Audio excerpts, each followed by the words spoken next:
everyone, Big Pauly back for a brand new review. Yes, I've just got out of watching Thor, Love and Thunder. Directed by Taika Waititi. I still have struggles trying to pronounce it. It's probably very simple, it's like John Smith. Yes, now what did I think of the film? Wow, let's talk about it.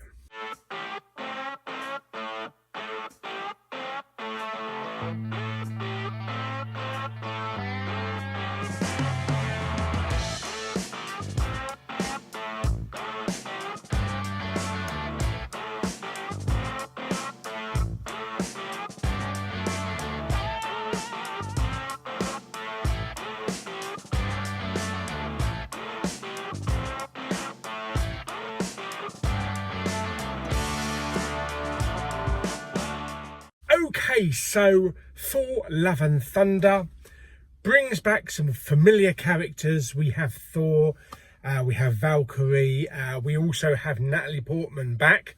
The Guardians of the Galaxy, this, by the way, this is a non-spoiler review. The Guardians of the Galaxy are back. It was great to see them on screen again, but I must say, don't be late to the showing because you'll regret it. Yeah, so it's great to see them back again. And Christian Bale playing the villain, Gorr. It was brilliant. I thought he was bloody brilliant. Yeah, it's a whole wacky Christian Bale, you know, when he goes all out, he goes all out. Now, I believe the original design for Gorr, they had to change because he looked a bit like He Who Must Not Be Named from the Harry Potter series. So they did change it up. And I was trying to think who he reminded me of now. And I suddenly remembered. It's the bloke from Star Trek 5. Your pain runs deep.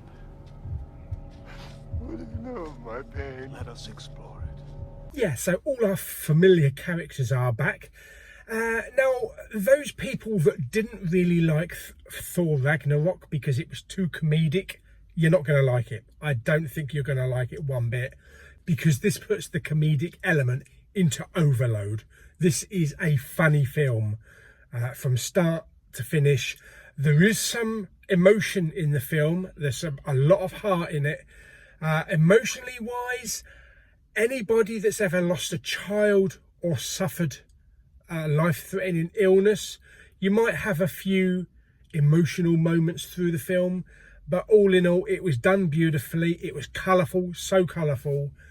I loved all of the witty banter between Thor and Jane and Valkyrie. As I say, there was a lot of comedy in it.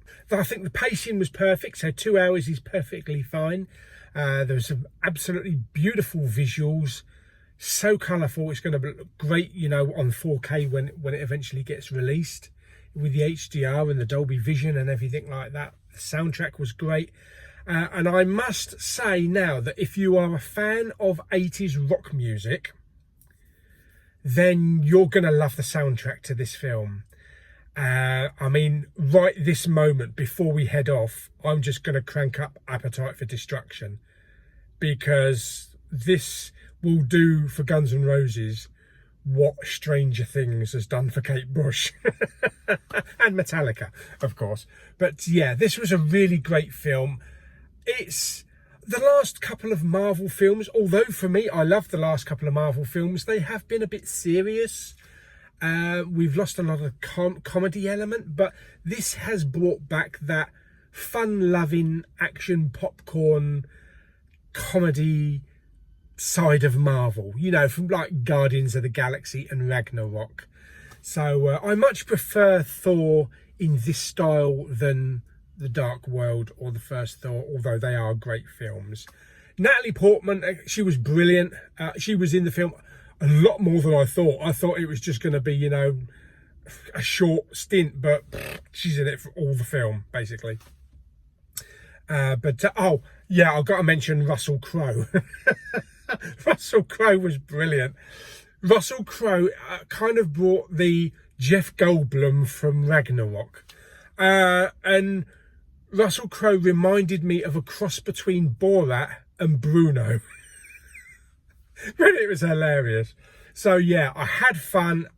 Everybody, the whole audience had a great time. We were laughing, people were cheering, and there was some sniffling through some of the emotional moments towards the later part of the film. All in all, I loved it. I thought it was a really great Marvel movie.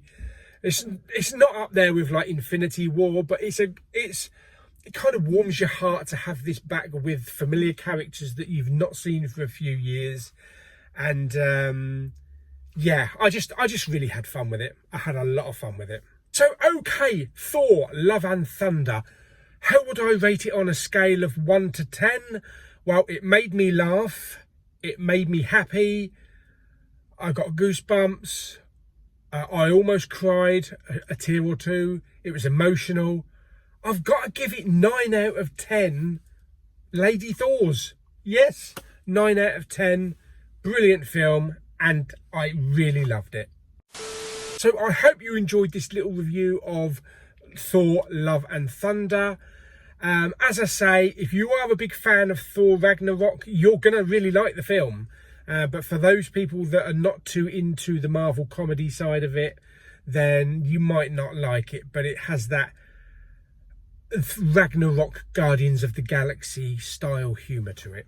So there we go. So I hope you enjoyed the video. Like it by giving it some thumbs up. Don't forget to subscribe, comment and share. I'm now going to stick on some Guns N' Roses. Oh yeah, and one last thing.